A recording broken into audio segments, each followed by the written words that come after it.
బాధ్యత మొత్తం ఇప్పుడు నరేంద్ర మోడీ గారిని ముక్కోటి దేవతల స్వరూపమైన ఒక్క గోవును కూడా కట్టుకోకుండా చూసుకునే బాధ్యత ఓన్లీ నరేంద్ర మోడీ గారిని.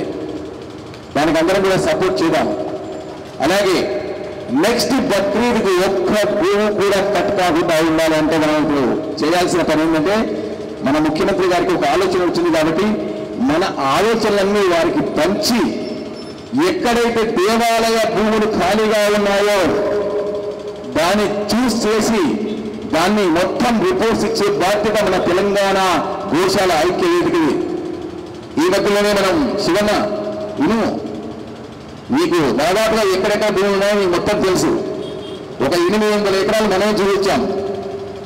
అలాంటి భూములకు ఒక రిపోర్ట్ ఇచ్చేసేసి ఈ 1 yearలో అంటే ఈ బక్రీద్ నుంచి రేపు బక్రీద్ మధ్యలో మనం ఒక 100 గోశాలలు నిర్మించే అవకాశాన్ని రాష్ట్ర ప్రభుత్వానికి మనం సలహాలు ఇచ్చి చూపించేస్తే